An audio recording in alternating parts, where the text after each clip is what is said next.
the President and COO of Davao Life and Power Company, Engineer Roger Velasco, Assistant Regional Director Maria Ines Asuncion, our schools division superintendents and their assistants, Chief of the ESST, Dr. Warlito Hua and his team, the division and the regional education program supervisors, the school heads of both the public and private schools, our division and regional employees and staff, our beloved teachers, parents, our learners, and the whole at lahat ng mga kapatiran natin sa buong sambayanan ng Rehiyon 11. Magandang umaga po ulit sa ating lahat. Maaaring mahirap ang sitwasyon natin ngayon. Tila biglang nagbago ang lahat. Marami ang natatakot at nangangamba, lalong-lalo na sa darating na pasukan ngayong Agosto 24. Gusto ko naming ipaalala sa lahat na ang unang prioridad ng Department of Education ay ang kalusugan at kaligtasan ng ating mga mag-aaral at ng ating mga guro. Kaya nga po, kami ay nagpaplano at naghahanda para maibigay sa mga mag-aaral ang edukasyon na nararapat sa kanila. We want our children to continue learning. Sa ngayon, wala po tayong face-to-face interaction. Ang ating mag-aaral ay nasa bahay lamang habang nag-aaral. Dahil sa sitwasyong ito, humihingi kami ng tulong sa mga magulang at nakatatanda. Kailangan po kayo ng DepEd para masigurado ang pagkatuto ng mga bata. Kailangan po kayo ng mga anak ninyong nag-aaral na tulungan sila at gabayan sila sa kanilang pag-aaral habang nasa inyong sarili-sariling tahanan. Narinig na ninyo ang online learning. Alam natin na hindi lahat ay mayroong mga gadgets o internet connection. Ito po ay hindi lamang problema ng isang komunidad, kundi pati na ng buong bansa.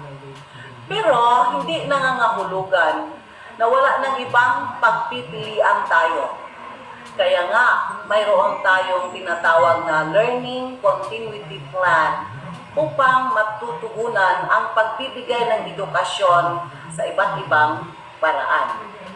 Andyan ang modular o offline, distance learning, at ang paggamit ng TV at radyo.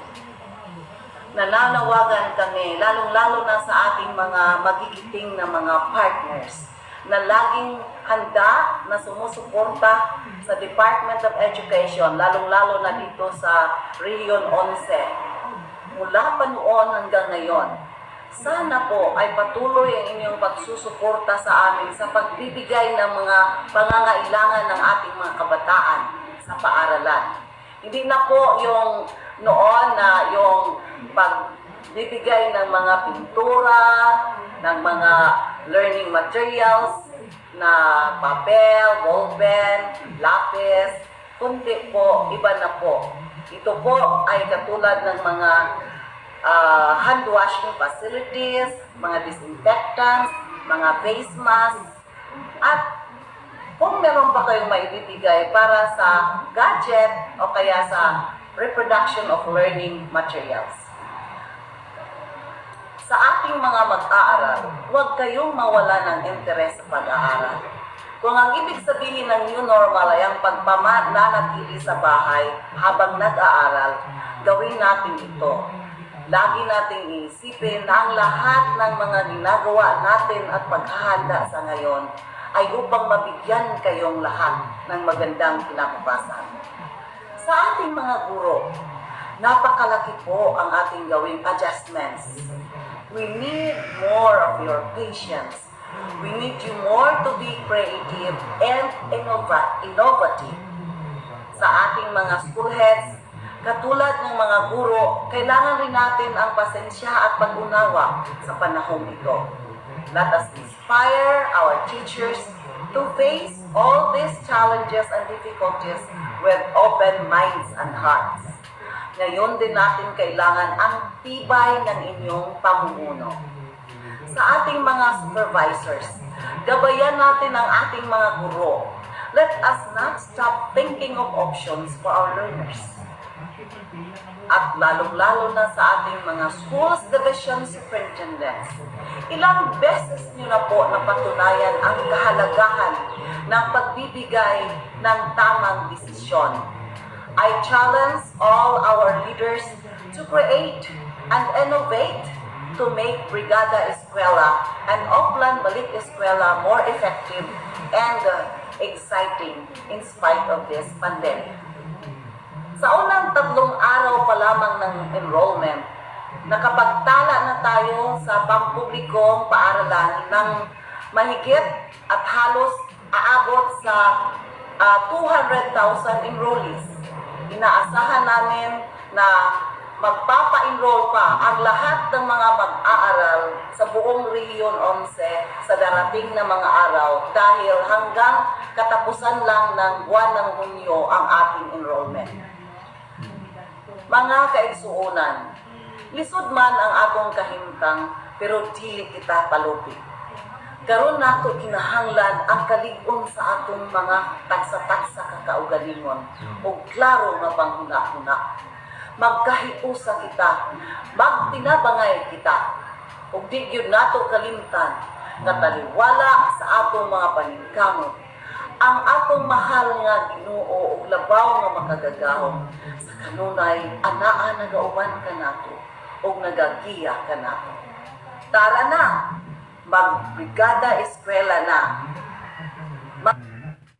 Maraming salamat po, Regional Director Evelyn R. Fetalvero. Maraming salamat po sa inyong lahat. The different schools division offices. Umpisahan po natin, Right now, Dr. Reynaldo a lot Guiliana of changes of have also been made in order to ensure the continuity of our work.